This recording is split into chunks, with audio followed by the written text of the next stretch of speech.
សូមស្វាគមន៍មកកាន់អនុវិទ្យាល័យទួលខ្ពស់អនុវិទ្យាល័យទួលខ្ពស់មានទីតាំងស្ថិតនៅភូមិទួលខ្ពស់ឃុំក្រូចស្រុកព្រៃឈរខេត្តកំពង់ចាមលើផ្លូវខេត្តលេខ60នៅក្នុងឆ្នាំសិក្សា 2025-2026 នេះអនុវិទ្យាល័យទួលខ្ពស់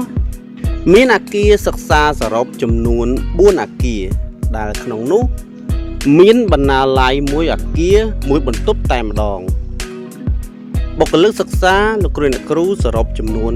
37នាក់និងមានបុគ្គលិកផ្នែកនារីចំនួន20នាក់សិស្សានុសិស្សសរុបចំនួន700នាក់ដែលមានសិស្សស្រីចំនួន345នាក់ផងដែរក្រោមការដឹកនាំរបស់លោកនាយកលោកស៊ុយវែងរួមជាមួយនឹងការសហការរបស់លោកគ្រូអ្នកគ្រូទាំងអស់បានជួយពង្រឹង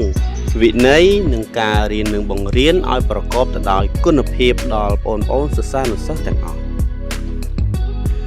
លោកនាយកបានលើកទឹកចិត្តនិងជំរុញឲ្យលោកគ្រូអ្នកគ្រូទាំងអស់ទៅបន្តការសិក្សាគុណវុឌ្ឍិដើម្បីពង្រឹងនូវសមត្ថភាពផ្នែកការរៀននិងបង្រៀនបែបថ្មីរួមជាមួយគ្នានោះដែរក៏មានអង្គការរួមធុរិតដែលបានចាប់ដៃគូសហការក្នុងការពង្រឹងការរៀននិងបង្រៀនបែបថ្មីផ្នែកបំណិនជីវិតមូលដ្ឋានដែលអាចធ្វើឲ្យសិស្សមានភាពក្លាហាននិងមានទំនួលខុសត្រូវក្នុងការអនុវត្តការងារក្នុងសង្គមជាក់ស្ដែង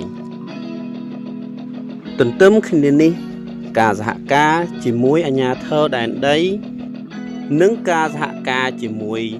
មាតាបិតានិងអ្នកអាណាព្យាបាលសិស្សទាំងអស់គឺជាសក្តានុពលដើម្បីជំរុញនិងលើកទឹកចិត្តដល់បងប្អូនសិស្សានុសិស្សទាំងអស់ឲ្យយកចិត្តទុកដាក់ខិតខំរៀនសូត្រនិងផ្លាស់ប្ដូរឥរិយាបថដើម្បីឲ្យពួកគេក្លាយទៅជាបុគ្គលដែលមានសក្តានុពលនិងជាសសរទ្រូងនៃប្រទេសជាតិដ៏រឹងមាំ